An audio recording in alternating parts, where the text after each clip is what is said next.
afternoon, everybody. It's the Cryptid Huntress. I'm Jessica Jones. Welcome into our wonderful Monday show here on the Cryptid Huntress channel. I hope you guys had a fantastic weekend. I know I did. And we had a wonderful time at the Georgia Bigfoot conference over the weekend. I got to hang out with some new friends and some old friends as well. And it was a wonderfully attended event. We had a big old turnout. We had a wonderful venue. I want to thank everybody who came out to that, including Angel, who's probably in the chat, and Candace. Thank y'all so much for being there. And everybody that I met. I can't remember everybody's names, y'all, but it was so special having everybody there. And yeah, great times. I've got some pictures from that event. We might show them today. And yeah, if you guys missed yesterday's show with Barry, I was over on Barry Littleton's channel, and he gave me a couple of remote viewing targets yesterday morning, and I did them, and we did a show on it yesterday. And we're going to talk about that today. Actually, it was the Lake Van Monster out of Turkey. Jive turkeys, okay, but it's actually today we're talking about America's lake monsters. And that actually inspired me to do some digging into some lake monsters, some of the strangest and the scariest. And we're going to talk about those today. We're going to cover as many as we can in the short amount of time that we have today. And so y'all buckle up, buttercups. We got a lot to discuss and some really strange things that I've never even heard of. Pig eels? What is a pig eel? Okay. A pig-headed eel. All right. We're going to talk about that one today. We're going to talk about a whole bunch of other ones too as well. So yeah. If you guys would like to check out my work and stuff, y'all go over to my website. That's thecryptidhuntress.com. You can find all my shows over there archived. Also my calendar of events. And of course, I do have something very special coming up, and I hope y'all will join me at this. We have the West Georgia Bigfoot Town Hall. That's going to be over at the McIntosh Reserve in West Georgia. That's in Whitesburg, Georgia. And you guys, you can get tickets by going to georgiabigfoottownhall.com. Kids under 18 get in for free, and adults, I think it's like $10 to come to that.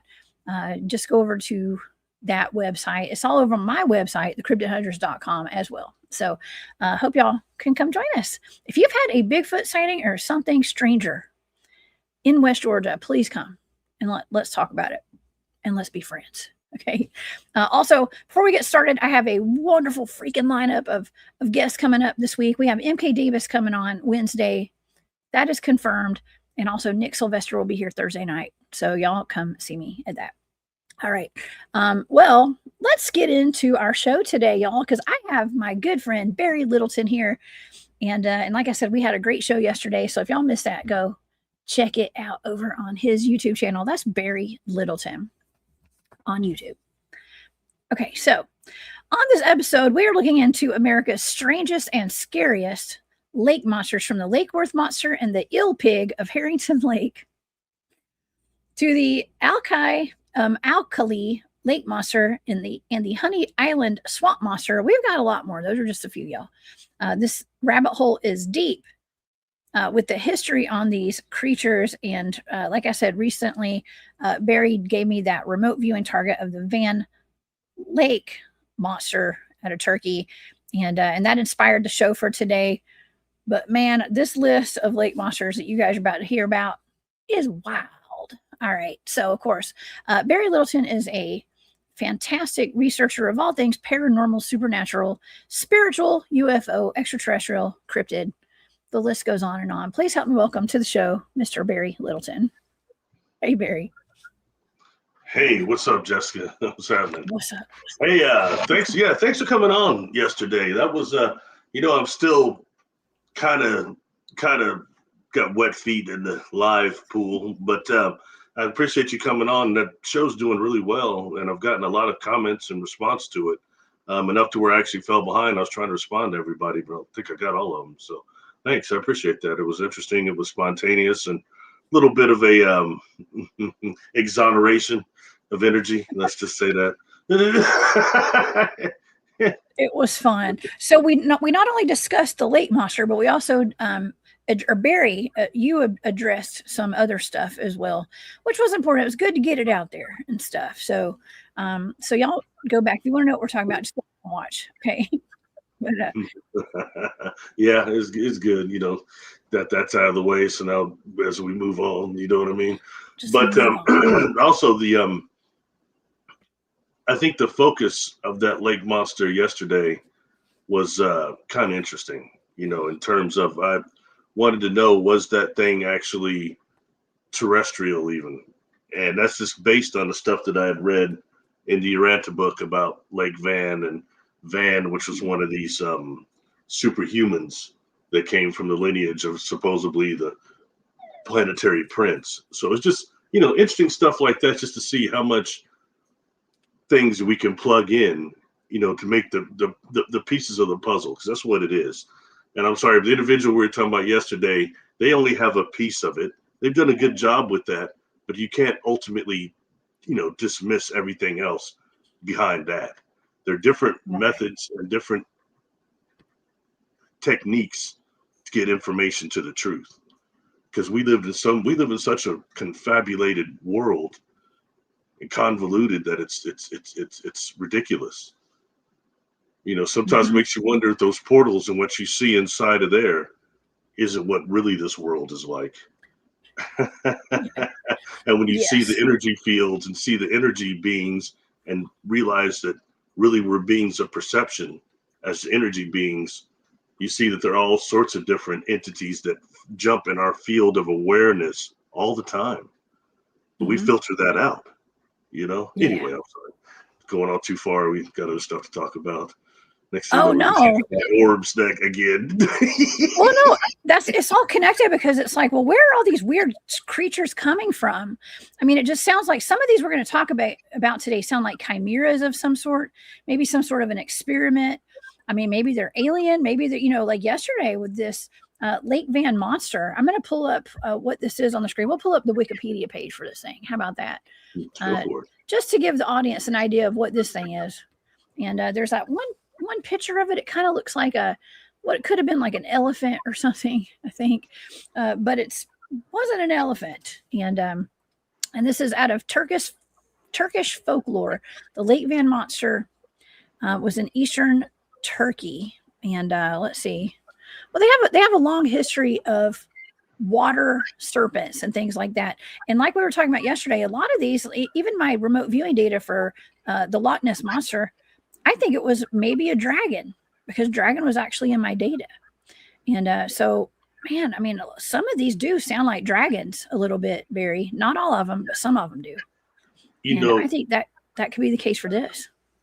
Well, you know, one of the most interesting things about this is that and you cracked it. You cracked a joke yesterday that almost made me laugh. I lost track of the deal, but you know, they call those like Lake Van soda pop lake, meaning that the saline and salt content is so high that almost nothing but two type of fish, a cuttlefish and something else, the only kind of fish that even lives in there.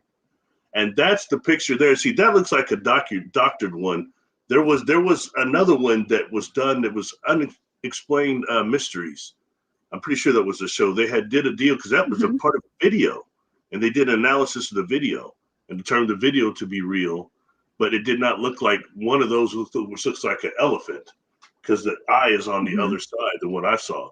And they dismissed that footage as being fake during there, and also of that being an elephant too. And not to mention, if that was actually taken in Lake Van, that water would be terminal for an elephant or a person. No one swims in there. Oh God, too salty, huh? You shriveled up. When I said soda pop yesterday, Lake, you said there's no salt in soda. There's no salt. I mean, I'm sure there's some salt, but not that much. But man, not that much. Not that much. I don't know. That's a weird looking monster. Anyway, but when coming to that one, something that we'll just kind of tie in, Jessica, okay, is that it's been described two ways. One is a plesiosaur. Plesiosaurus. Yeah, plesiosaur. yeah, and which is interesting because the plesiosaur was a salt creature. They say it stayed in some of the plesiosaurs. Excuse me. They say that it was actually one of the most salty parts of the ocean that it kind of stayed in, that it seemed to appreciate. So that kind of gives a little bit of credence to this thing, like, oh, that's interesting. But it's also described as looking like a large eel, a long thing with these humps. And that takes us into some other things that we've addressed before. I've talked about, I've always had an interest in these giant eels. And that, because I heard before that that's what was in Loch Ness. And you had, what's the name? Jeremy Wade. Jeremy Wade said he thought it was a Greenland shark is what was being seen in there. He gave a pretty good case, but they've got giant, huge eels in there too. But these eel we're talking about are different.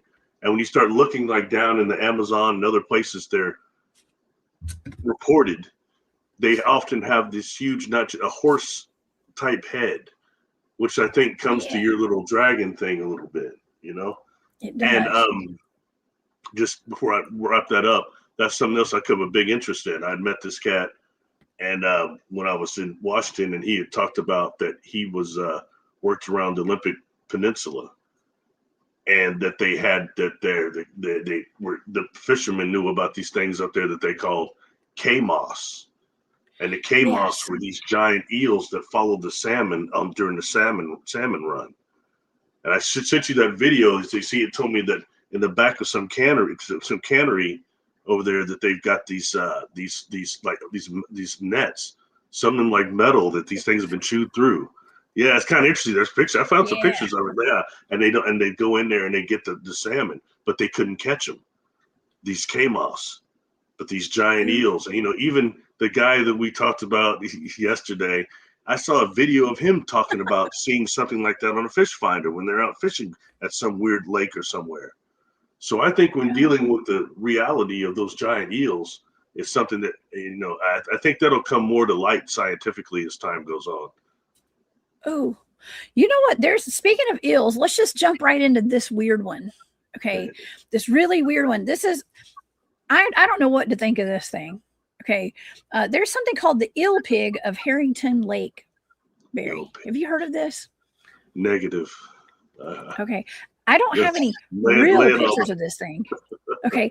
I don't have a real picture of this, of course, but I do have some artist sketches of it from what people have seen as how they describe this thing. And let's see, I'll pull some pictures up. Well, here's this one. This one's actually kind of funny right here. I mean, that looks very strange. Okay, so this has been described like, I don't even know how to describe this thing, but we're going to try. It's an eel-like creature in the lake that has a hog-shaped head and a curly tail. It's out of Kentucky. Of course, it's out of Kentucky, Barry. All these weird things come out of Kentucky. I love Kentucky. But it's been described as 15 feet long and as quick as a fishing boat. So it moves fast. And actually, fishing boats move kind of slow if you're in a John boat. But anyways, but one theory is that it may have descended from dinosaurs who hid out in caves that were then flooded. And then when the lake was created with a new dam, I guess they started being seen. It says others think perhaps it was a giant alligator. But I don't know. I mean, there are pink alligators, I guess, white alligators, like albino alligators, I think. But I did some AI artwork. I was trying to make something with AI. And that's the best thing I could get. Okay. It's a little piggy swimming, but if you were to see its body, it's like a snake underneath. Okay. Just use your imagination, y'all. But that's really weird, out of Kentucky. And this is something that's never been reported in the history of Cryptoville, or not Cryptoville, cryptology. Never. Sorry. Yeah. Well, Cryptoville's from Kentucky. He was from Kentucky. And, yeah. I've never heard this before. As close as it comes is the representation of these things looking when they come out of the water, almost like it's a horse coming up. I've heard that before, and the representation of a horse, which kind of leads sometimes into also a dragon type of thing too. I've seen it represented both ways, especially when it comes like down to the Congo and the Amazon. I've seen it represented like that a lot. That's interesting. No, so that's something new. So what's your hypothesis on this one? Kent says This will be a good RV target for you, actually. Yeah, it would. It would. Kent says it's the pork of the sea. Not like the tuna of the sea. What is that? Bumblebee tuna has a mermaid on the label. Okay, so yes, Chicken of the sea, the pork of the lake. Or the chicken of the sea. Chicken of the sea. I actually just had some tuna just before we started the show today. I just had some canned albacore tuna last night. That's what we did that show. I went and got some albacore. Yeah. I had some really good tuna with some jalapenos in it. Oh, it was so good. But anyways, yeah, you never know what you're going to encounter. And also, here's my thing. With all the sewage, all the pollution that's going on, could some of these creatures that people are seeing, could it be some kind of deformities as well? Like something that's just deformed? I mean, that, from the toxic chemicals that are being put in our waterways and things like that. Yeah. Maybe, yeah. I mean, the first time I really got the idea of giant alligators was from that movie, like in 79. It was a ABC movie, Alligator. And you probably didn't remember. I love that movie. The alligator where the kid flushes the alligator down the toilet. Yeah, that one. Yeah, I know one. I got one finally. I mean, that was even bigger than the one on Crocodile Dundee. That was a big alligator there. But that's kind of what made everybody look at the sewer twice, didn't it? Anyway, in the toilet. Yeah. But that's how I remember that. But yeah, that's interesting. So I don't know. So do you think this is maybe some type of a project, some type of one of those Camaro type things that just got loose? Man. Or what do you think? Or you think it really has a prehistoric lineage? Well, if you ask me, they say it's 15 feet long. So again, maybe it's some sort of a water dragon or something. That's what I think. I mean, why wouldn't a dragon have kind of like a pig face or something? So would you consider, okay, so see, there you go.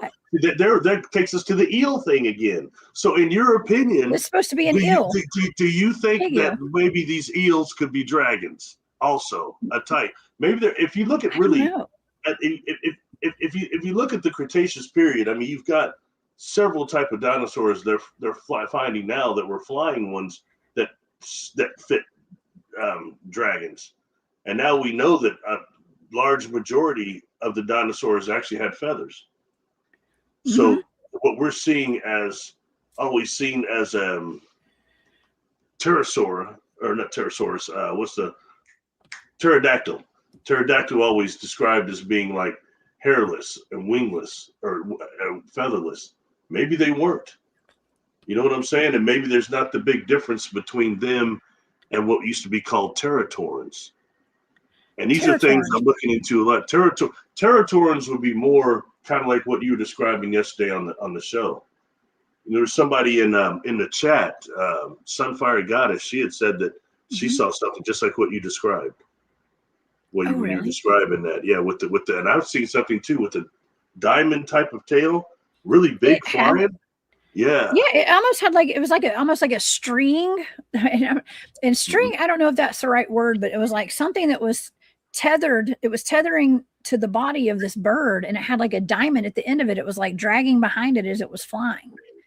So, and the thing was, it was feathered. It wasn't like a reptile, like a bat type of a wing. It had feathers on it. See, Teratorans had feathers. Yeah, and then interestingly enough, but when it comes to the concept of dragon, the first cool movie I'd seen as a kid was called Dragon Slayer. And it was pretty good for that era, but when that thing was flying, they very distinctively showed it with a triangle diamond shaped tail. Although it didn't have feathers, as I remember.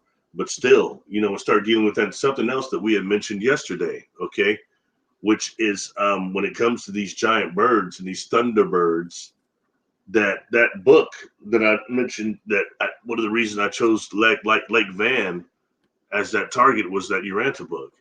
But when it starts talking about these beings, these superhumans that were very large, but that they rode these giant birds, that book says no longer exists on Earth, that they called Fandors. And that seems kind of like, oh, yeah, right. But then you look at what's seen in Göbekli Tepe, and they've got some on one of those glyphs, they've got this giant bird, some giant being riding one, but it's like I don't know, their heads are kind of cut off, or like I don't know, maybe I don't think they were blibbies or nothing, but I mean, I think maybe it might just be damage from the erosion. But yeah, anyone can look that up. I've even done videos on that showing those pictures. And so when you look at things like that, who were these beings in Göbekli Tepe that were riding those giant birds? Is it going and coinciding with this Uranta book? And look, I've got issues with that book. Everybody knows that, but I can't throw the baby out with the bathwater. And there's information in there that I think there's certain things that are put in there racially that are put in there to stop somebody from me reading that book. You know what I mean? Getting frustrated, saying, "Oh, screw this, man." But there's other stuff in there that's worthy of investigation, and this is one of them. You know what I mean?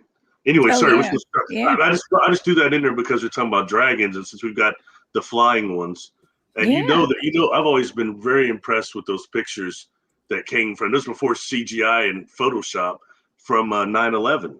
People say, "Oh, it was actually it was a remote control thing." Remember? Yes, the pterosaur that was seen flying before. There's so many odd, highly strange things that happened that day. And like when all that 9/11 happened, I don't remember there being a hurricane. There's that picture of what looks like a pterodactyl flying by the buildings. It's just freaking weird. Yeah. When I first told people that, I said, that's a real good example of a time skip. I told you that. Everybody didn't know what I was talking about. They said, what? I said, a Hurricane Aaron. It was in Manhattan at that time when all that stuff happened. Everybody looked it up on NOAA. Hey, there it is. But it's one of those things that just, for some reason, there just happened to be air traffic that day. Yeah. And the fact that it was so traumatizing what happened that day when the towers fell and all those people died. And it was just tragic. And I think everybody was so focused on that. It was just, there wasn't room for a whole lot of other stuff to take in that, that weekend or that week. It was a weekday because I remember I was at school when that happened. I was in college. So yeah, it's wild. But it makes you wonder what was going on that day. Everybody knows what they were doing that day. And it's a shame that an event only of that magnitude is etched in our memory like that. Not something positive. The day that some big blessing happened around the world, it just doesn't happen here. Not like that. Well, what is that? Brookhaven Labs and stuff. I mean, okay, look, I'm not trying to be conspiratorial, but I will be for a second. I've been up to Long Island and I've gone Bigfooting up there, and there's Brookhaven Labs up there, and we've shown maps of all the Department of Energy buildings and facilities all over the United States, and some say there's even one at Oak Ridge, in Tennessee. They say that there's these large ion colliders at a lot of these buildings and stuff. I mean, what if, and this is just me thinking out loud, what if, for entertainment purposes only, that they have one of those things down there, some kind of ion collider or whatever. Maybe they turned it on that day and stuff, there's some kind of portal and all that stuff happened. I don't know. I'm just saying. Who knows? Anyways, we're here to talk about lake monsters. Okay. And Kent Baxter, thank you for that super sticker. Jessica and Barry, love it when y'all two do a show. Thank you, Kent, for your support. We appreciate you so much. Oh my gosh.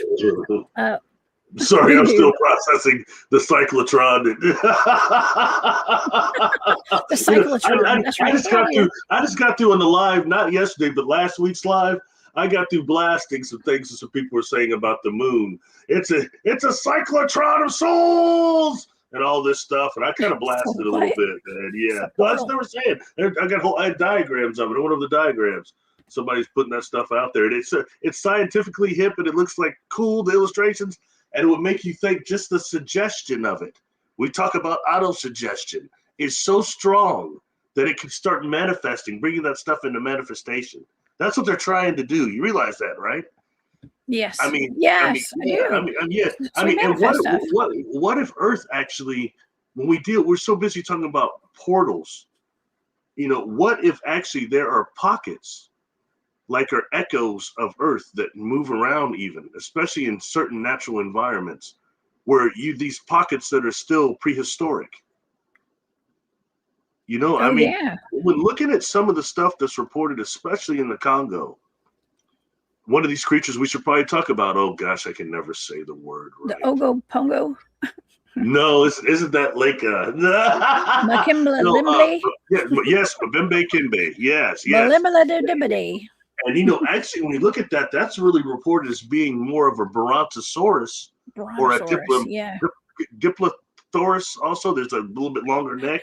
But when you start Yeah. really looking at that, these individuals, natives say that those things walk though, but they just stay in the water, and all you see is their necks most of the time, and they eat from that way. But that's what their report is. That one was a big one. But when we start talking about these pockets of Earth that might be echoes from the past, I don't know. But when we start dealing with the phenomenon that we would call, poltergeist, that even a person is capable of within our energy field and our biofield and our perception. When you get a creature like the Earth and perhaps some life form that decided to be the Earth as a conscious container, it really starts making you think about the different poltergeists and things that can manifest through our consciousness and our consciousness connected to this planet. And that's not being, I know people are probably tired of me saying that it's a conscious event, but this stuff is. And it's not being acknowledged enough because we want it to be something else and more solid when some of it's not. And you know how I feel about Sasquatch. I know there's some of them that are physical, but we got something else going on there. There's a reason why those cats can't be nabbed. It's more than they're just ninjas. Trust me. Yeah. Anyway, sorry. Back to the serpents. Well, let's get on. Okay, we're talking about the eels. Let's go ahead and talk about a giant octopus in a lake. I mean, how is that even possible? Because octopi are supposed to only be able to live in salt water, I thought. But I don't know. Maybe there's some. There was a movie like that, man. There was a movie about that. A giant octopus. There's been other giant octopus movies, but this one was like something in a lake. And then there was even where the octopus aliens were coming out of the lake. It was one of those cheesy 70s. Yeah. Oh my gosh. Oh, before we move on to that one, I do have some newspaper articles about the last one we just talked about, the monster at Lake Harrington. I don't know what year that is. I can't see. So a visit to nearby Herrington Lake rarely goes without tales of giant catfish, alligators, or evolutionary freaks. Nearly all the lake's regular visitors believe there's some kind of creature in the waters, but there's one person who is sure that monster lives. In August of 1972, Dr. Lawrence S. Thompson, a UK classics professor who keeps a second house on the lake, saw on 2 occasions something definitely moving in the lake between, I don't know, I can't read that, y'all. But anyways, here's the full article, I believe. Oh, here we go. Here's a full article. It's a long one, and my eyes are not that good to be reading that off my screen. So y'all go check that out. It's pretty well documented by the locals that there's something in this lake, and this is the one that's the eel pig, EEL, okay, not ILL, the eel pig. And honestly, okay, so Bigfoot Dwarf had said something that looks like a giant parasite. It kind of reminded me of the demiurge, but that's actually a lion-headed worm, I think. This is a pig-looking worm, y'all. Okay, and so that's out of Lake Harrington, and in Kentucky. Shout out to Kentucky. Y'all got some weird stuff in y'all state. Okay, and I'll be back. I'm gonna go check them out. Okay, so the giant octopus of Lake Thunderbird. So we're kind of combining a little bit of octopi and thunderbirds. This is Lake Thunderbird. This is out of Oklahoma. We got Pops in the chat today. What's up, Gary Spikes? He lives out there. And Corey, I don't know, Corey's in here today. So this is a freshwater octopus. And let's see. I don't know if I have any really good pictures of this. This is just something I found online of a giant octopus. But they say that there's a giant octopus in Lake Thunderbird. It's blamed for an increase in mysterious drowning deaths. It has, in fact, been sighted in Lake Uluga and Lake Tenkiller, also in the Sooner Lake. So they're saying that these giant octopi are in all these lakes that I just named, which I slaughtered the pronunciation. I know I did. I'm sorry, y'all. The octopus sounds like your standard saltwater octopus with its brown skin tinged with red and tentacles on it. Although reportedly the lake thunderbird octopus is as large as a horse. And here we go with the horse. Remember you said horse heads, but it's just as the size of the horse. And they say that it's pulling swimmers down below the water. But however, okay, so this is my take on this. There's no doubt there's monsters and stuff in this lake. But Barry, do you know the amount of things that can pull swimmers down that are not octopus tentacles? Okay, we're talking about, Lake Lanier is a place that I talk about often. It's here in Georgia. I've swam in it many times. I've ridden boats on it many times. I have jet skied on it. I have been pulled behind a boat on an inner tube. Okay, I've done all sorts. I've been on skiing. Where all the black people got drowned out, right? Yes, Lake Lanier, unfortunately. Well, the town got drowned out. I don't think the people did, hopefully, but it's just the town. Yes, the village. It was a whole bunch of different communities got drowned out over that, unfortunately. And see, but a lot of people don't even know about that. A lot of people have no idea that happened. A lot of people do, but there's whole towns down there. And so like whenever people jump into that lake, I mean, it's a horribly haunted lake, but the trees, they get entangled in the trees. They hit a road sign, a steeple from a church. It's bad. Okay. But anyways, I'm not trying to say that this octopus isn't taking people, but it might be. Well, it'd be interesting. That would be like the first recorded freshwater octopi in rivers and lakes like ever. So I mean, and not just would it be the first ever species that we've documented, it would be like the biggest. It's got to be that huge. So I don't know. I got to be honest. I don't want to be that guy, but I'm calling BS. I'm sorry. I'm kind of not buying the penguin either. I'm just not, man. I mean, eel possibility, yes, and people misshaping this pig head for some type of eel that they're seeing, a different type of eel. I don't know. I think more logical, but you know me, I'm a hard sell on a lot of this stuff, and I'm a contactee, so it's not that I can't be persuaded. But some of this just seems like BS to me. So keep going, though. I'll go with you. I could be wrong. I will honor everyone if I'm wrong. And they pull a big old thing out of there, got a big hand on it. Say, there, Barry, there it is. I'll say, hey, I'm sorry. I'm corrected. We're having some fishy barbecue tonight. Yeah, fishy barbecue. I'm sorry. I'm more apt to believe Sasquatch disappearing and becoming invisible than I am that pig creature there. Oh man. Well, I have an important question for you. I have a very important question, Barry. Have you ever gone noodling? Do you know what that is? Me? Yeah. Yes, I used to eat chicken noodle soup all the time. No, I'm just kidding. That's not. No, there's no way I'm sticking my hands down a hole like that. I've seen it done, though. I've been there and seen it done. No way I would ever do that.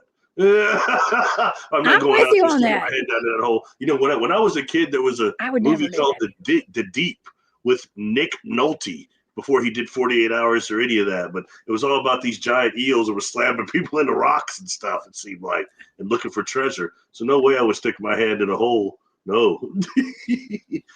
I've seen it really cool. I've seen some big things pulled up, though. It's kind of a trip.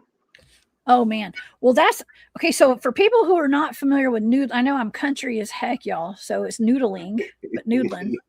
And that's where people will go. We gotta have a big set of whats to do this, because I wouldn't do this. Testicular fortitude. I grew up on a lake. You have testicular fortitude to go stick your full body parts. We're talking about your legs and your arms into holes in the banks, which could have water moccasins, like cottonmouth water moccasins in there. They could have beavers, and I don't know what all could be in there. Any kind of animal. I just think of snakes and snake dens. It makes me like cringe. But people stick their hands in these holes, stick their legs and their feet down in the holes down in the bottom of the lakes. And the catfish, these giant catfish, will latch onto your foot or your hand. You got to kind of wiggle it around like a worm or a snake or something. And they latch on, and then you pull them out. And sometimes these catfish are bigger than you are. They're huge. So that's what noodling is. And I don't know if they eat these catfish or they just do it for sport. I don't know. The catfish is getting hard to come by where I live. You don't see a lot of catfish anymore. Yeah, it's hard to find some good catfish right now. Find other fish, but not that. Interestingly enough, where I lived, there was always these rumors at this big dam in Cheney that there were these giant catfish that were at the bottom of this dam down there, and supposedly a body was found like floating. With the divers had to go down and try to get this body, and they saw these catfish down there and came running up and saying it was like they're big enough to swallow people whole. That and then that kind of went into like myth and legend, but it still makes you want urban legend, but it still makes you wonder though how true, what truth is there. Mm-hmm. Oh yeah. Yes. What's up, Javier? Thank you for being here. He says, we have Avocado Lake, so many drownings every year. The lake is in our cryptid hotspot. Yeah. When I was, that's out near Fresno, California, that area. And so when I was out speaking at that conference this weekend, I was talking about the lake, all the man-made lakes, all the history that's been covered up, and what I was told about, the cryptids protecting all the sacred land at all costs, right? All the Indian burial mounds, all the cemeteries, and just like at the land between the lakes, at Lake Lanier and all these other man-made lakes, there's a lot of mounds and cemeteries, and Lord knows what else underneath those lakes. And so I'm thinking there's a lot of cryptid activity. Who's to say that aquatic cryptids and stuff have not been summoned there to protect that land? You know what I mean? That would make sense, but it could explain why there's so many like dogmen and Bigfoot sightings around lakes like that. So, thank you for being here. Oh, let's talk about another one. Okay, I want to talk about the Dewey Lake Monster. Okay, that's one of your favorites, Barry, I think. And that's like that. It looks like a Bigfoot or like a bear with webbed feet and hands and stuff. So we can talk about that. What was that you said again? Sorry, I thought. The Dewey Lake Monster. Let's go ahead and just talk about it. Oh, okay. Oh, yeah. What's up, MT? Thanks for being here. Let's see. I'll share my screen. We'll talk about this briefly because this is more, this is like a swimming, I guess you call it an aquatic lake monster. I kind of feel bad calling some of these monsters, but the Dewey Lake Monster, I'll just pull up the Wikipedia page for this. The Dewey Lake Monster is also known as the Sister Lakes Sasquatch. So it's almost like an aquatic Bigfoot or something, I think. So in Michigan, folklore purported to be an ape-like creature similar to descriptions of Bigfoot. And it was sighted in summer of 1964 near Dewey Lake. And I want to say this had like webbed feet, didn't it, Barry? Or webbed hands. Webbed hands, webbed feet. Mm-hmm. It was also called the Whistling Bear. Oh, the Whistling Bear. Yeah, some of the people that reported it said they called it a Whistling Bear too. But yeah, but even with the little adaptation there, it still takes us back into that whole subject of Sasquatch and their aquatic abilities. And you can find many reports of them being extremely aquatic adept and swimming at fast speeds, able to hold their breath. God knows how long. If you can hear somebody yelling through mountain ranges, how long can they hold their breath? But it's just interesting. Just so many times I became very interested in when I started hearing them about swimming. And somebody I think that you've had as a guest that has mentioned that is that the Native American gentleman from Alaska. Fred.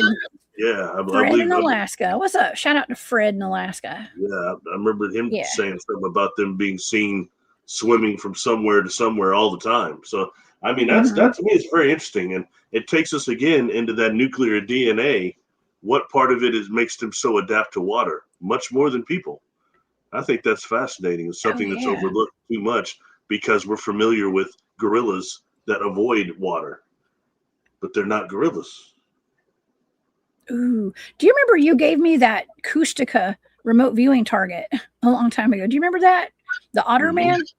That was a great remote viewing target. You guys go check that out. We got a playlist with our remote viewing shows. But this looks like an otter man. Somebody in the chat said that a while ago. And that came up. That came out. Your daddy kind of showed that one to be possibly real, right? Yes. Yeah. Well, they say that it's like a shapeshifter, maybe. I don't know, some kind of shapeshifter. I was doing some reading on that the other day. I was reading up on it because I was hearing somebody else talk about it, and I was like, man, we covered that years ago, and that was it said the people that I was listening to were saying that it was actually a shapeshifter. It can pretty much be anything. It pretend because it goes out into the water and it can imitate human screams and stuff, like sounding like a human calling for help, kind of like a mermaid, like a siren. And then it tricks people to get out into the water, and then it drowns them when they go help.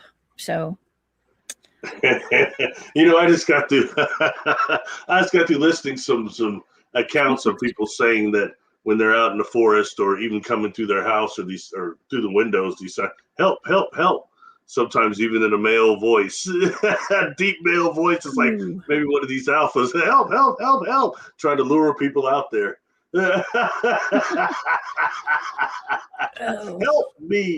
Help me, that old deal. I think there's a Predator, one of those Predator movies. They set up Donnie Trejo or Danny, Trejo, that dude. He was out there. They had him saying he's out there, help me. It was a complete decoy.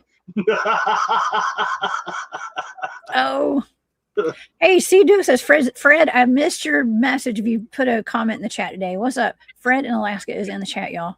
Go over to, if you want to watch some of his videos, he's fantastic. Y'all go over to Subarctic Alaska Sasquatch on YouTube and check out Fred's page. He puts real life encounters on there with the people that live near him and stuff all over Alaska, actually.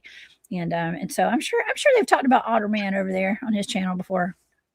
But yeah. Oh my gosh.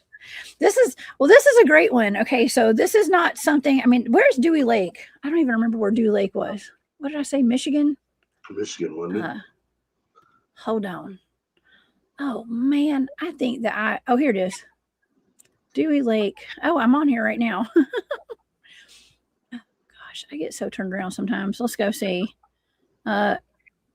Michigan. It's Michigan. Okay. So it is Michigan. Okay. Let me stop sharing this. Okay. Let's go to Texas. Okay. Because I want to cover as many of these as we can today. Right. And so let's go to Texas. We've got the Lake Worth Monster. Now, this is one that I want to go check out for myself one day. Because Barry, for some reason, there is an exorbitant amount of goatmen out of Texas.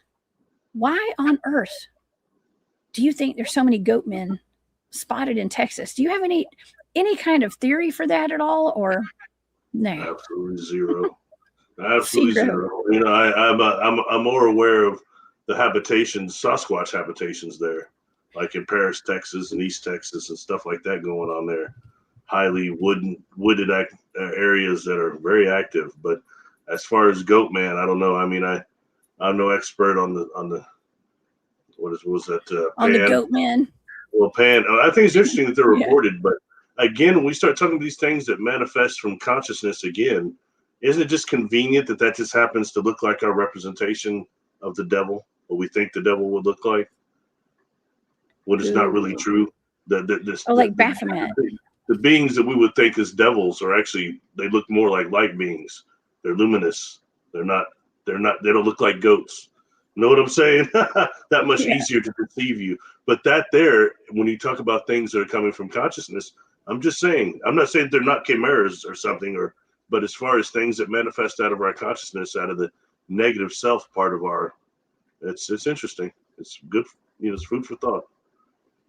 It is. Okay, let's see. I might have some pictures.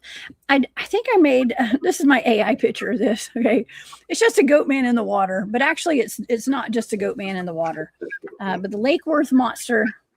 Let's see if I got some better pictures of this fella. I think this is one. That's supposed to be what it kind of looks like, a sheep squatch or something. But the Monster of Lake Worth, just outside of Fort Worth, Texas, really got popular. It was seen a whole lot around 1969. It's a half man, half goat, and it was dwelling in the lake. So this thing was inside the lake, hanging out, and I guess there was the swimmers that were getting terrorized by this thing. And they say a local newspaper headline was reading, Fishman Goat terrifies couples parked at Lake Worth. Now, Barry, I have to say, this is a cautionary tale. A lot of these cryptid sightings and stuff. And I used to have conversations with Mark Crypteville about this. And man, I could talk to him about all this crazy stuff, and it was just great. I miss him. So let me get a question for you go. So that was actually seen in the water then quite a bit. Yes. Okay. Yes. Like a Goatman in the water. In that goat with gills or it's just a Goatman. I don't know. I could have sworn it had scales on it, like reptile scales too, but I think I'm getting that confused with the Honey Island Swamp Monster. We're gonna get to that one in just a second too. But this one, so it was terrorizing parked couples. Y'all know what parked couples are? Brown chicken, brown cow.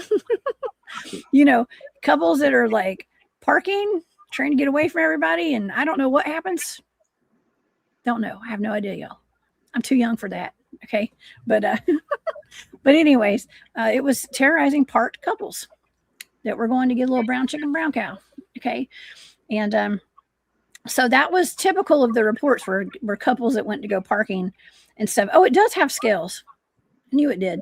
Okay, so they claimed to see a foul-smelling 7-foot-tall beast covered in both fur and scales. Man, that's creepy.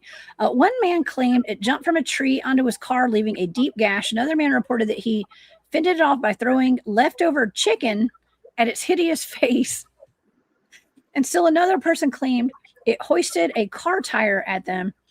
And of course, the paranoia was fueled by reports that sheep with their necks snapped were discovered around the lake.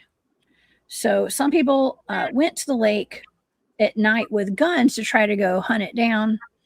And there were, let's see, it was never solved. And some people thought that it was somebody wearing a ghillie suit and or a gorilla suit or something like that. I mean, that's always it. There's always somebody debunking it, which, I mean, that'd be great. Could be a serial killer going around wearing a ghillie suit. You know what I mean?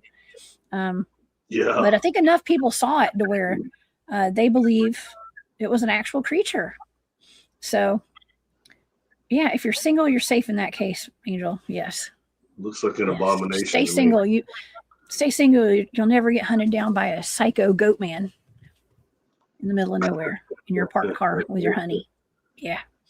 But just you're out there single, right? You get nabbed. You disappear then. Well, if you're single, you don't got to worry about it because you're not going parking. You know what I mean? Yeah, like those places aren't safe. The way you had certain maniacs that stalk places like that, like the Zodiac. He stalked those places. Oh yeah. Yeah. Ooh, serial killers. Well, we do. There's all sorts of movies where they have. I mean, dare I say, like Friday the 13th and stuff, or like werewolf movies and stuff. It seems like, I don't know.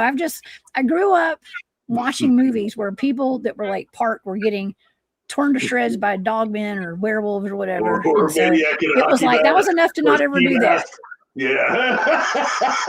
Watch your back. For no reason at all, Yeah. Yeah. Like, I knew better to do. I might get attacked by a werewolf if I ever tried it. That would be my luck. But anyways, but that's the Lake Worth Monster. And I think that's a really cool one. And we do consider that a lake monster because it's actually was seen in the lake, and it does seem more like a goat man than anything, but it's in the water. And let's see. Hey, Gerald. Gerald says a lot of reports of Bigfoot from people out parking. Yeah. That's something, like I said, I've heard that too. I've heard that too. Yeah. Well, what about this, Barry? What if there's a reason for that? I mean, I know that like people go out and it's isolated. They go places where nobody's going to find them. Potentially, it's Can I be honest? Could it not only be the isolation aspect of it, but maybe there's something more to it? Maybe the creatures, they say that we're all light beings. And what if there's something, I know this sounds kind of weird. Okay. But what if there's, they talk about the SEX magic and stuff, right? And what if that's going on and it like causes some kind of energetic thing and they see them? Yeah. I mean, maybe that's why they're getting they're coming after people. Kama Sutra. Just a thought. Kama Sutra, huh? Sasquatch on Kama Sutra. I'll tell you what. Maybe it's something a little more, primal than that. And when I say that, I think about people like Scott Carpenter, who's one of the many people who said that, very much warning to women in Bigfoot areas. and especially women that are ministrating and things of that nature, how they are very attracted to that and how they will nab y'all for that. If they're going to do an abduction, it happens to women in that situation. So I think it might be a little naive to think that some of the odors and things produced during a good enlightenment, a good orgasmic Wilhelm Reich. That's how we got orgone energy, right? To think that they don't, maybe Sasquatch is aware of orgone energy, from the orgasm. But seriously, I think it may have something to do with y'all, is why they're especially attracted to that and wanting to see and one of those deals. And everybody look how popular porn is. You think Sasquatch is on it? I mean, seriously, they got human DNA. They might like some porn. Oh my gosh, I don't know. Oh man, listen, if you guys are out there, don't even report back to us. It's okay, y'all. But I was gonna say, there's gonna be some people experimenting these days out there going parking. Okay. Gerald says hunters peeing out in the woods report a lot of Bigfoot too. Yes, you got to go mark your territory, guys. I know how that works. I've heard people say in the past, Daryl, that don't urinate in the Sasquatch areas. They get pissed off. I'm angry, I guess, a better word. That was weird. That was redundant. Anyway, but seriously, I've heard that they get angry when people urinate in their area or something like that. Yeah, they do. Do they? You've heard that too? Okay. Oh yeah, yeah. Who is it? Brian Bowden, I think. Brian said that he's got a story about how he marks his territory, if you know what I mean. I don't know if it was around his house or it was he had an encounter with the dog man. The dog man was like urinating all over the place, and so he would just go doing the same thing. And it's an interesting story. You guys have to check him out sometime. Maybe we'll bring him on the show. We'll bring him on the show to talk about urinating. It's a literal, I hate to say this, but a pissing contest between him and a dog man. Oh man, I try not to cuss, y'all. That's kind of a cuss word in my family. All right, but anyways, I know we're here to talk about lake monsters, Barry. I need to get back on track, I guess. Okay, so that's interesting though. In what reality do we have? This is weird. A Goatman that had like scales on it, like fish scales. That's how that thing was described. A Goatman with fish scales on it. I don't know. Maybe that's just another experiment. How would that still even look like a goat? It's kind of weird. Unless it was just the head, or that's just kind of bizarre, but who knows? There's all sorts of stuff, I guess. Yes. Oh man, we're gonna do a whole show. Why don't you go to the next one? Well, I've got some things to comment about the next one. You've mentioned it already. The Honey Island Swamp Monster? Is that the one we're gonna do? Okay. Now let's do that one. We have to deal with something that may be a total hoax. Really? Yeah, that's interesting because of those tracks. They look like alligator tracks to me. Exactly. That's like proven. Yeah. And that went on for a long time, those alligator footprints. It's like a special way that they were like a special way, like so something like that. So it just makes you kind of wonder, and it's too bad because that makes it too nebulous that there's hoaxing going on within it. You know what I mean? It does. I'm trying to see if I got a picture. Let me just pull up a website. Because back years ago, I was looking for similarities between that and the Dewey Lake Monster. That's another reason I was always so interested when you started talking about and it was data stuff you didn't even do with me. I don't think it came up in one of ours too. A bear. Yeah, you called it zombie bear. The zombie bear. Yes. So the zombie bear is going to water? I mean, it's food for thought again on that, because bears are pretty good in the water, aren't they? They are. From what I hear. They like to get in the water and eat salmon and stuff. Okay. They're a lot better in the water than gorillas are. That's for sure. Oh my God. Okay. The Honey Island Swamp Monster. Let's just read what this says right here. The Honey Island Swamp Monster, known as the Cajun Sasquatch and the Cajun French, La Bête Noire, is an ape-like humanoid cryptid creature similar to descriptions of Bigfoot, inhabiting the Honey Island Swamp in St. Tammany Parish, Louisiana. It has become a part of Louisiana folklore and with many swamp tour companies in the area capitalizing on its alleged existence. It's okay. It says it's first reported in 1963 and is described as being over 7 feet tall, covered in gray hair, and known for its foul odor and mysterious sightings. And let's see, it seems like it has webbed feet, right? Webbed feet, I believe. Yeah, did they say webbed hands too? Webbed hands and feet, like the Dewey Monster, right? Yes. Well, here's a drawing of it. Now, it honestly, it sounded like, I think I've done a remote viewing target of this a long time ago, right? It sounded like a reptilian wearing a Bigfoot costume, kind of. And that's what this picture looks like. This is the way it was described. It's almost like a reptilian wearing moss or something covering its body. And it has like crocodile or alligator footprints. And so I think that's what the controversy was that some people thought, oh no, it wasn't anything cryptid. It was more of there's just big alligator footprints. Okay, so let's see.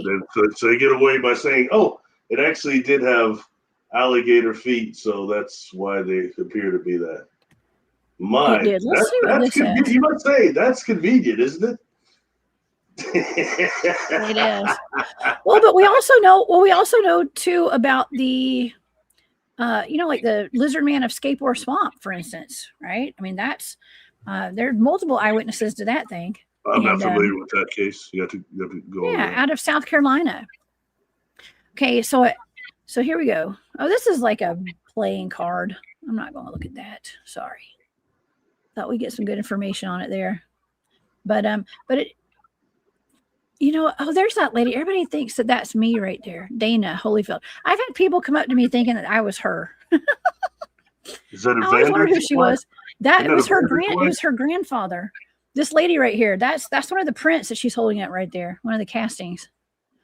Dana Holyfield. That's who people are like. Are you like? They literally thought I was Dana Holyfield. I didn't know who she was. Related to Evander's wife. Yeah. Do what? Evander's wife. Oh, God. You say Evander's wife, not Evander Holyfield. Dang it, Barry. Come on, just playing around. Oh, man, I'm gonna get you. I'll tell you what. Yeah.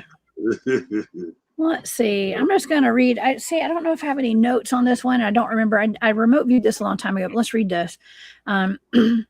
So it dwells within the lush Honey Island swamp in Louisiana. Among the cypress trees, it stands about 7 feet tall. It has a fusion of hues, grayish-brown hair or scales that adorn its upright bipedal body. And witnesses recount its striking glowing eyes and shades of fiery yellow or haunting red, as well as a stink. It stinks, y'all. It stinks. Revered as a descendant of escaped chimpanzees or an undiscovered species, it's been around for generations. And of course, through concrete evidence remains elusive, blurry photos, strange footprints, and eerie audio recordings do exist. And you know what? Is this the one that's actually white? I've got those pictures of it. It's like a blurry white creature. Let me go back. Let's stop sharing this. And I do have some pictures of this one, I think. Somewhere. They may not have uploaded. Here it is. This is supposed to be the Honey Island Swamp Monster right there. That's an actual photo, Barry, of what the Honey Island Swamp Monster is supposed to be. It's just another blurry picture, but that, if anything, that looks like a Bigfoot. Really convincing there, I must tell you.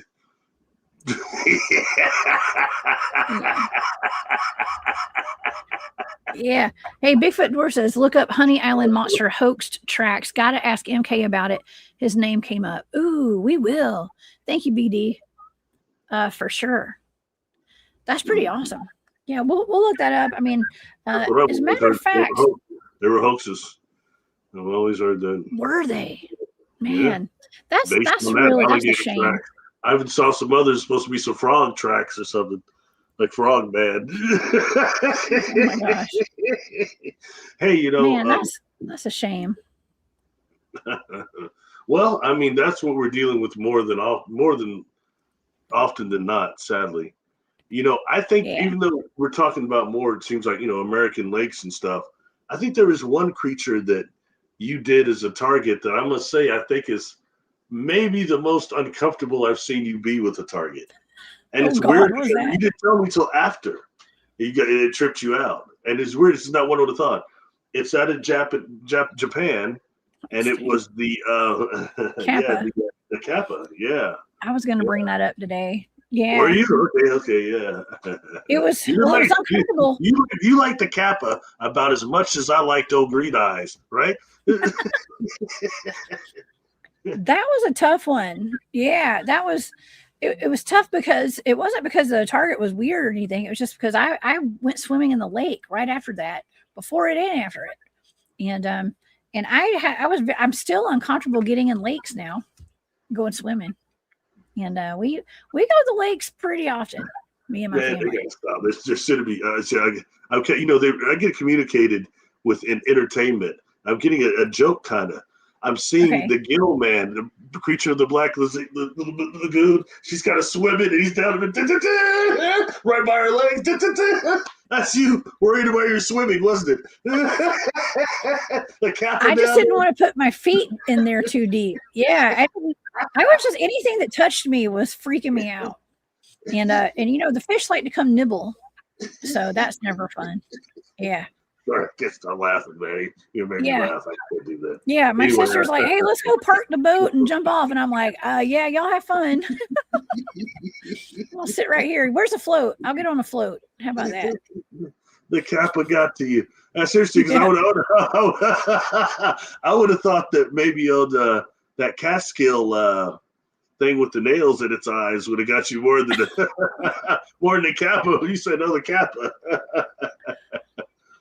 Oh my gosh. Here, I'm going to pull up a picture of the Kappa. Hey, Ange. Okay. We're going to show the Kappa looks like a Friar Tuck. It looks like Ange, it looks like it's kind of like maybe meshed with a turtle in some type of way. It's got turtle features.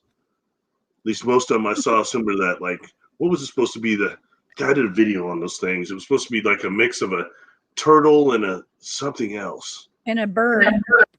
Is that what it was? I'm gonna show the audience the pictures right now. Here we go. Prepare yourselves, everyone. If you've not seen a Kappa, you're in for a treat. Look at this. Look at this bad boy right here. Let's get a good picture. Yeah, these things go way back. There's a good one right there, Jessica. Right where you're on that level. See that the fourth one over, fifth one. This one? No, up. Go back up. Go back up. Yeah. Okay.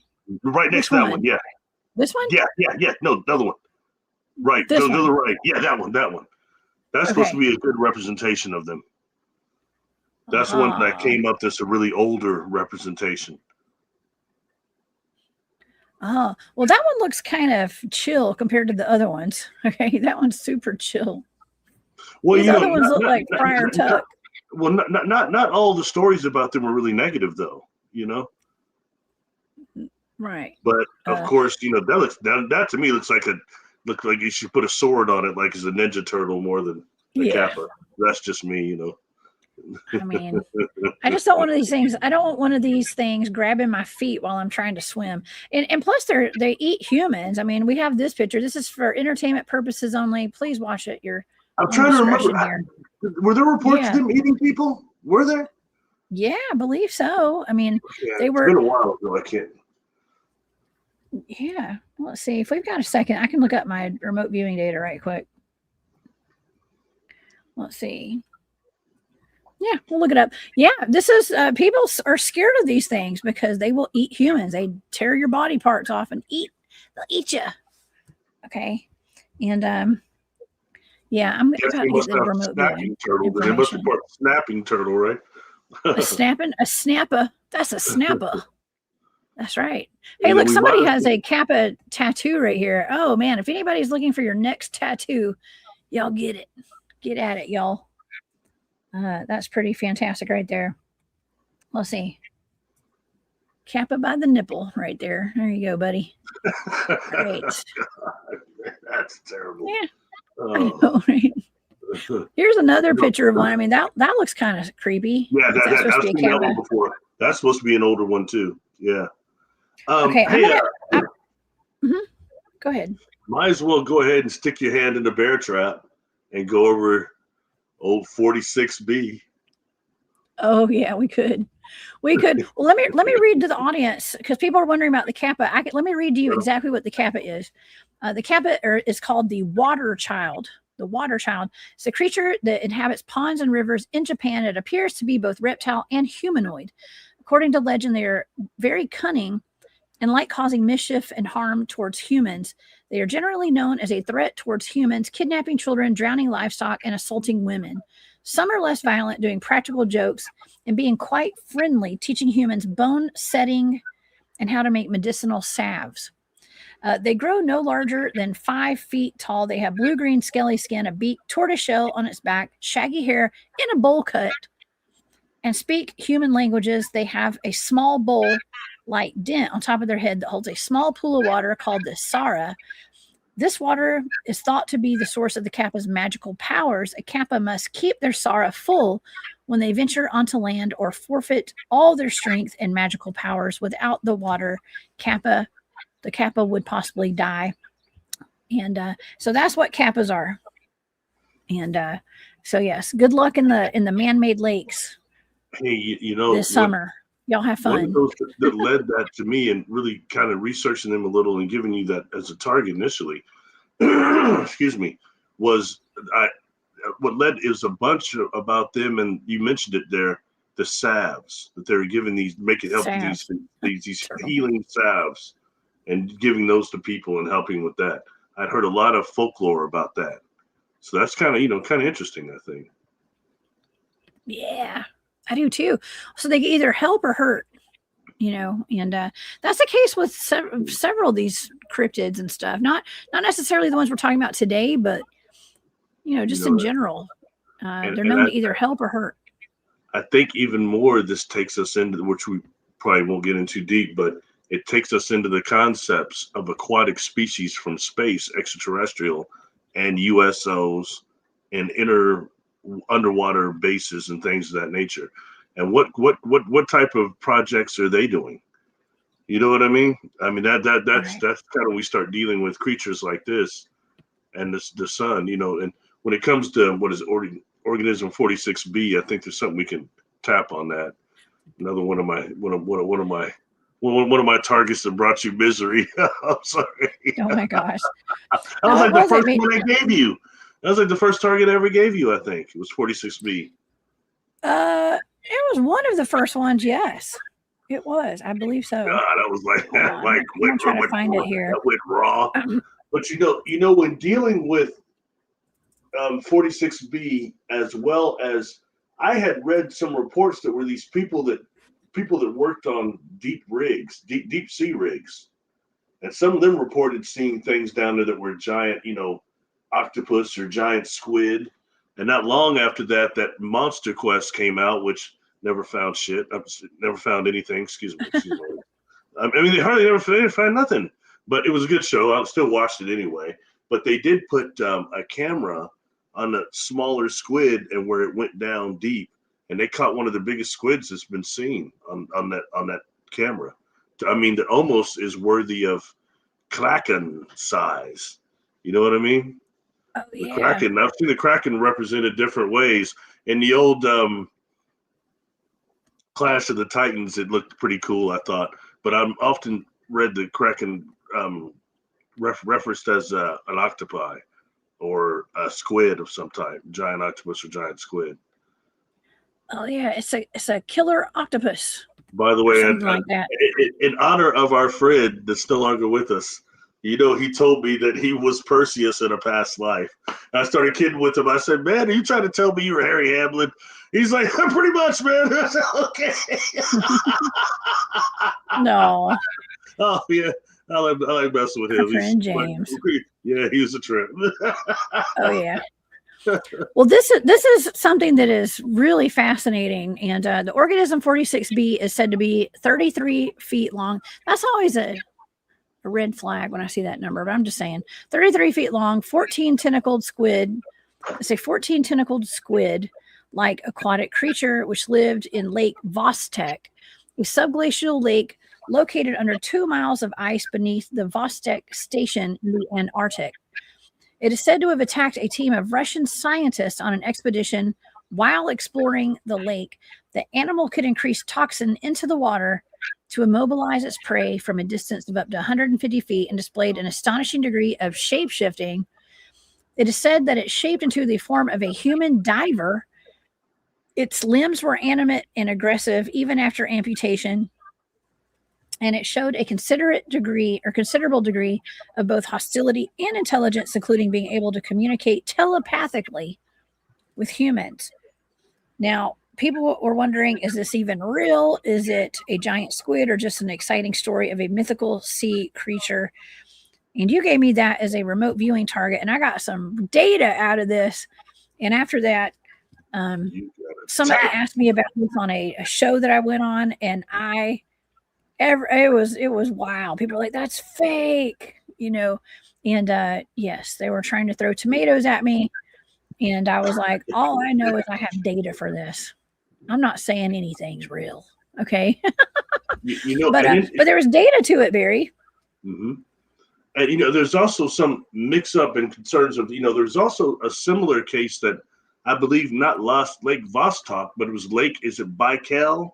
And where the divers were seeing these divers that were pulling them down deeper, getting them to come down deeper with these unique that didn't have any wetsuits on, and they kept going down. And they talked about Organism 46B and also those unknown divers able to do what octopus would do, but it would swim up on them looking like another diver. Mm-hmm. You know what I mean? Like change that camouflage itself to look like another diver and not attack them until they got real close. And then being in the presence of this thing, it produced some type of a hypnotic deal. And also, I believe them saying that it also emitted an ink that was deadly, correct? Something about an ink. I believe it was some kind of toxin that would paralyze people. Yeah, so something about the oil, the ink it was emitting was deadly to people, or some weird deal. I can't remember the exact deal. That's been a long time ago too. But it's always stuff people can research. But like I said, I heard similar things that were not so maybe far out, and people can look into that. Like those guys that make those rigs, they do like reports and stuff. They say that some of them say they've seen weird, huge creatures down there when working on that stuff. Mm-hmm. So, sometimes it's about you got to ask the natives. Exactly. I had, I worked with a guy when I was in college. I worked at this bowling alley through high school and college a couple of days, and he worked in the new bar that on the end of our deal, and he was from the Navy, and he said he used to be on those aircraft carriers, and he talked about being on one, and he was like the guy on like the end that looks for people overboard or something like that. Uh-huh.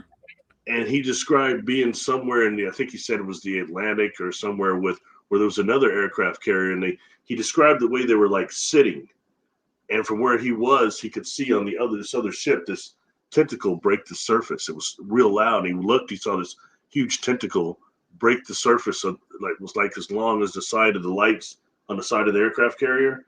He said it was just huge. And he said whatever it was, he knew that it just barely broke the surface as whatever it was doing.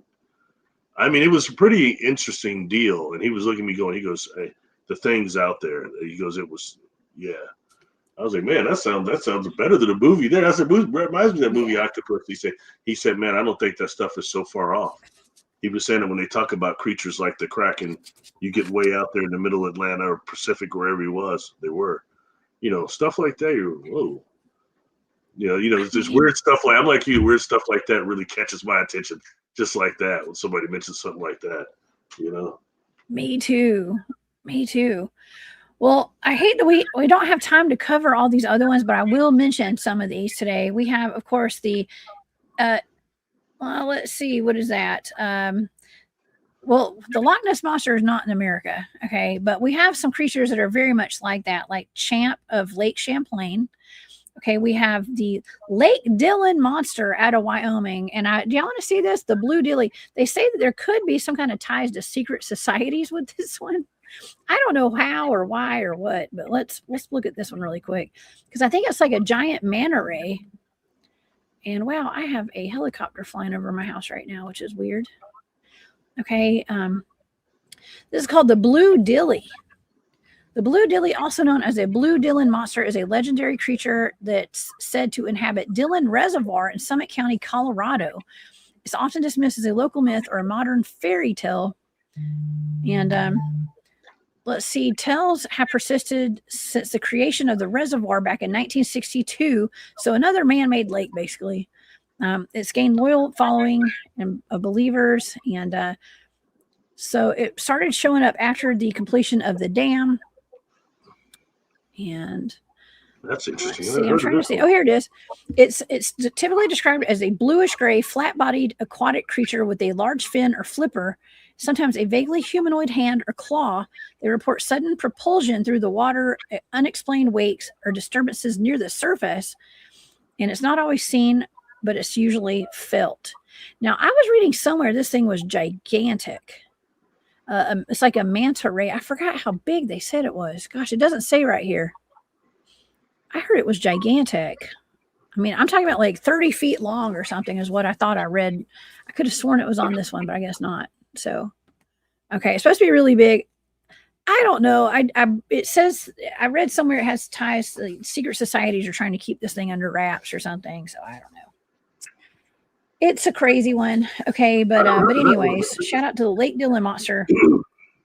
It says Wyoming. Did I say it was? No, that's Colorado. Why does it say Wyoming here and Colorado there? I wonder. Lake Dillon Monster. So we're having discrepancies just in what I have up on the screen and my notes on this one. So we'll have to look this one up later. And but also, yeah, there's one other one that I was going to talk about today as well. If you guys want to talk about I don't really have time. We have time. We have 2 minutes. The Alkali Lake Monster. That's how you pronounce that. And let's see. Let me stop sharing. We will pull up a picture of this one if I have one. And I don't know if I do or not. I don't know. It could be this. Yeah, that's it. Okay, so in 1923, eyewitnesses account the monster of Alkali Lake in Nebraska reported that a single horned alligator-esque creature let out a dreadful roar from the water. It was described as 40 feet long with a horn like a rhinoceros, as well as an atrocious smell that is near fatal in itself. They said it was so bad it almost killed people. That's terrible. And it apparently was a very hungry creature. It devours anything in its path, and it mostly eats livestock. The sightings peaked in the 1920s, but have since faded. And the Alkali Lake is now called the Walgren Lake. And now people actually are still kind of scared to get in that lake. But that's for the 1920s. I don't know if that's a real so picture right there. It happens to look like a cross between a newt and a hush puppy, right? It's a newt. It's a newt. It's a giant salamander, probably. But it smells like crap. So, yeah, I don't know. Newts emit that enzyme on the bottom of the bellies that burn skin. Yeah. Oh, yeah. Man, that's kind of cool. Well, we have some really interesting creatures that are dwelling in our lakes, especially these man-made lakes, these reservoirs and stuff. So please, y'all, please be careful this summer and this spring when you guys get out on the lake, go fishing, go swimming, and just don't dive headfirst into any kind of lake, please. Please don't. It's not safe. It ain't safe. All right. But, yeah, next time something tickles your feet down there when your feet are dangling in the water, just think of the Kappa, just like I do. Okay. But yeah, this has been an interesting show, Barry. This has been fun. And I don't know, do you have any final thoughts on any kind of lake monsters? Any advice to our audience? No, this is cool. A couple of those I'd not heard of before. And sorry if we didn't get to your whole list, but a couple of those I had not heard of. So I think it's cool to kind of expand horizons. And like I mentioned before, when dealing with maybe some of the aquatic species that we could call extraterrestrials and what they might be doing in our seas is another thing. You know what I mean? What experiments we have going there that's, aquatic as opposed to what's on the surface here. Good food for thought, It is. And also I kind of like the idea of like maybe some of these were like I've been told, like some of the Bigfoot, Dogman, and other, elementals have been summoned to certain areas to protect the sacred land. Maybe some of these creatures that we've talked about today have been summoned in the water to protect what's under there, so you never know. It's just food for thought, like Barry always says, y'all. Okay. But this has been a fantastic show today. Thank you guys so much for being here. And Barry, where can everybody find you on your channel? HE double hockey sticks. No, I'm just kidding. I'm on. I'm over on YouTube under Barry Littleton. Barry Littleton on Patreon. Barry Littleton on Facebook. I do quite a bit of stuff on YouTube. Please come over, subscribe, hang out. I do services. My email is barrylittleton13@gmail.com. I do hypnosis. I do readings. I do several types of hypnosis. It's going pretty good. So hit me up. That's most of it for me. Excellent. Yes. And Barry, the videos that you sent me today on the sea serpents and stuff, I will post those underneath the video in the comment section after the show when I get back today. And so I will make a note so I remember. But we'll post those so you guys can go and click on those and go watch the videos that Barry has done extensive research on aquatic cryptids. Okay, so it's always a pleasure. It's always fun having you here, Barry. Thank you for being here. Appreciate it. Tripped out on aquatic extraterrestrials and ETs, so it kind of ties in. You know what I mean? Oh yeah. And I like the Gillman and Aquaman. They're cool. Oh yeah, we did have one question. I put a star on this one because I thought this was cool. Thank you, Jose. I think Jose said this is his first time being here. I think, but thank you for being here. And it says, "What do you think about the small raptor dinosaur reports?" Well, we actually have a raptor here in Georgia where I do some of my research, and I find it concerning. Okay, I find it concerning being a person who is out in the woods often, and I'm wondering myself. We've covered that in some of the shows here on the channel before, so I think I might have remote viewed the Georgia raptor. I don't remember if I have or not, but yeah, they're being spotted all over the place. In Texas, they have miniature T-Rexes being spotted out there right now, and all those flying lizards too. So thank you for that question. Years ago, my uncle had told me when he was in the war in the jungle that they had seen small raptors that he thought were prehistoric. He swore they were prehistoric. Really? Yeah. And he described one of them as being like the lizard that runs on the water, that stands up and goes like that. He said this was something different. It looked more like a small Komodo, and stood up on him and did that. Yeah, and he said it was also spitting salmonella bacteria.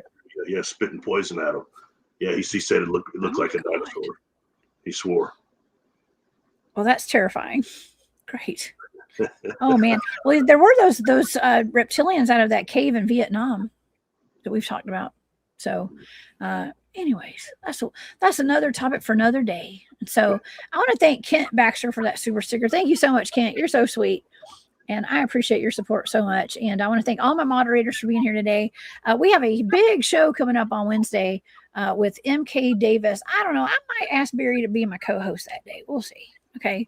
And I know. You better behave, Barry. I'm just kidding. I'm about to say I'll be kind of too starstruck, to be honest. I like him a lot. I'll just be listening, but I'll hang out. It's going to be so good. Man, we're going to have fun on Wednesday. And we are going to talk about the Patterson Gimlin film on Wednesday. And MK he's ready to go, y'all. He's firing on all cylinders. and so we're gonna take off to the races on Wednesday. First thing, 12 p.m. Central, 10 a.m. Pacific, 1 p.m. Eastern. Y'all come see me, and it's gonna be great. And so until then, y'all have a wonderful day. Please stay safe out there. Don't live in fear. Live in awareness, and enjoy your dip in the lake down the road. All right, we'll see y'all on Wednesday. Y'all have a great day. Bye, Barry. Take care. Thanks.